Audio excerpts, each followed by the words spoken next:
KSRTC employees association CITU 45-ാം സംസ്ഥാന സമ്മേളനത്തിന് കോഴിക്കോട് തുടക്കമായി. പ്രതിനിധി സമ്മേളനം CITU സംസ്ഥാന ജനറൽ സെക്രട്ടറി എളമരം കരീം ഉദ്ഘാടനം ചെയ്തു. റോഡ് ട്രാൻസ്പോർട്ട് മേഖല കേന്ദ്രം തകർക്കുമ്പോൾ സംരക്ഷിക്കുന്ന കേരളം മാതൃകയാണെന്ന് എളമരം കരീം പറഞ്ഞു. അഴീക്കോടൻ രാഘവൻ രക്തസാക്ഷി അനുസ്മരണത്തോടെയാണ് KSRT എംപ്ലോയീസ് അസോസിയേഷൻ CITU 45-ാം സംസ്ഥാന സമ്മേളനത്തിന് കോഴിക്കോട് തുടക്കമായത്. സംസ്ഥാന പ്രസിഡന്റ് TP രാമകൃഷ്ണൻ പതാക ഉയർത്തി അഴീക്കോടനെ അനുസ്മരിച്ചു. 2 ദിവസങ്ങളിലായി നടക്കുന്ന പ്രതിനിധി സമ്മേളനം CITU സംസ്ഥാന ജനറൽ സെക്രട്ടറി എളമരം കരീം ഉദ്ഘാടനം ചെയ്തു. 6 വരിപ്പാത ഉണ്ടാക്കുന്ന കരാറുകാരൻ അവന്റെ പണം മുടക്കിയിട്ടാണ് റോഡ് ഉണ്ടാക്കുന്നത്. ഗവൺമെന്റ് പൈസ കൊടുക്കില്ല. എന്നിട്ട് പൂർത്തീകരിച്ചു കഴിഞ്ഞാൽ ഓരോ കരാറുകാരന്റെ അതിർത്തിയിൽ ടോൾ ബൂത്ത് വെക്കും.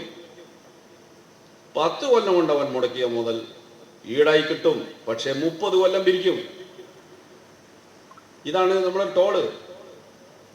ജനങ്ങളെ കൊള്ളയടിക്കുക. ഇതാണ് ഗതാഗത മേഖലയിൽ നടക്കുന്നത്. അതാണ് മോദി മോഡൽ വികസനം. KSRTC യൂണിറ്റുകളിൽ നിന്നുള്ള 500 പ്രതിനിധികൾ 2 ദിവസത്തെ സമ്മേളനത്തിൽ പങ്കെടുക്കുന്നു. ജനറൽ സെക്രട്ടറി അവതരിപ്പിക്കുന്ന പ്രവർത്തന റിപ്പോർട്ടിന് പുറമെ വ്യവസായ റിപ്പോർട്ട് സമ്മേളനം പ്രത്യേകമായി ചർച്ച ചെയ്യും. കൈരളി ന്യൂസ്, കോഴിക്കോട്.